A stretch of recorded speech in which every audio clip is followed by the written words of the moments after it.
Assalamualaikum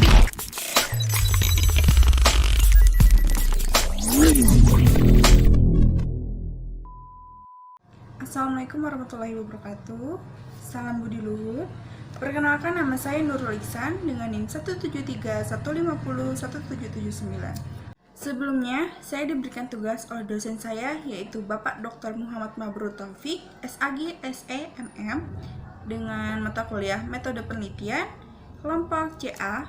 Tugasnya yaitu untuk membahas satu materi dari beberapa materi yang beliau berikan.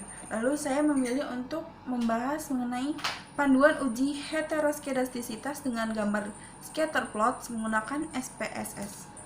Seperti yang kita ketahui bahwa uji heteroskedastisitas ini merupakan bagian dari uji asumsi klasik dalam model regresi, di mana salah satu persyaratan yang harus terpenuhi dalam model regresi yang baik adalah tidak terjadi gejala heteroskedastisitas.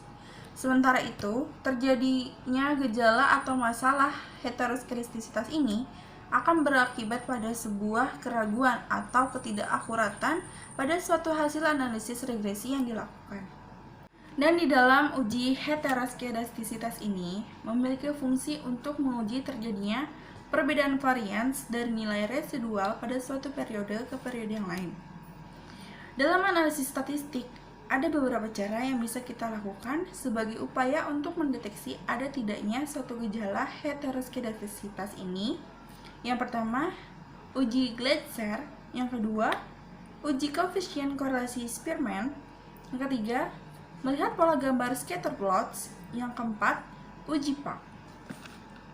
Dan jika tidak terjadi gejala ataupun masalah yang terjadi dalam uji heteroskedastisitas ini, ada beberapa cara untuk mengetahuinya. Yang pertama, titik-titik data penyebar di atas dan di bawah atau di sekitar angka 0. Yang kedua, titik-titik tidak mengumpul hanya di atas atau di bawah saja. Yang ketiga, penyebaran titik-titik data tidak boleh membentuk pola bergelombang, melebar, kemudian menyempit, dan melebar kembali. Yang keempat, penyebaran titik-titik data tidak berpola. Lalu di sini saya akan memberikan contoh, yaitu mengenai X1 sebagai profesionalisme dan X2 sebagai motivasi dan kinerja sebagai Y. Kalian bisa lihat di gambar di sini. Di sini saya memberikan tabel mengenai profesionalisme sebagai X1, motivasi sebagai X2, dan kinerja sebagai Y. Selanjutnya kita buka aplikasi SPSS dulu. Di sini saya menggunakan versi 25. Kalau sudah masuk, akan muncul seperti ini. Lalu langkah selanjutnya, kalian klik variable view yang ada di paling bawah samping data view. Setelah itu akan muncul kolom-kolom dan baris 1 sampai seterusnya. Di kolom pertama, baris pertama, kalian isi X1, baris 2 X2, dan baris 3 Y. Lalu di dalam kolom label itu pertama, profesionalisme sebagai X1, motivasi sebagai X2, dan kinerja sebagai Y. Kalau sudah seperti itu, kalian balik lagi ke data view. Nanti akan muncul seperti ini. Kalau sudah seperti itu, kalian masukkan data yang tadi saya sudah berikan yang pertama mengenai nilai-nilai X1, X2, dan Y. Kalian masukkan seperti ini. Kalau sudah seperti tadi datanya, kita masuk ke analis untuk membuat regresi dan linear. Pertama, kalian pilih ke analis seperti gambar di samping, terus regresi, lalu ke linear. Sudah masuk, kalian bisa masukkan contoh seperti ini. X1 dan X2 sebagai independen dan Y sebagai dependen. Kalian bisa lihat di samping. Setelah itu, jangan di OK dulu. Kita masuk ke plots. Di samping independen dan dependen, di situ ada urutan. Kalian klik plots, lalu isi dengan ini Y dan X-nya. Kalau sudah, di continue dan OK, dan dia akan muncul seperti ini.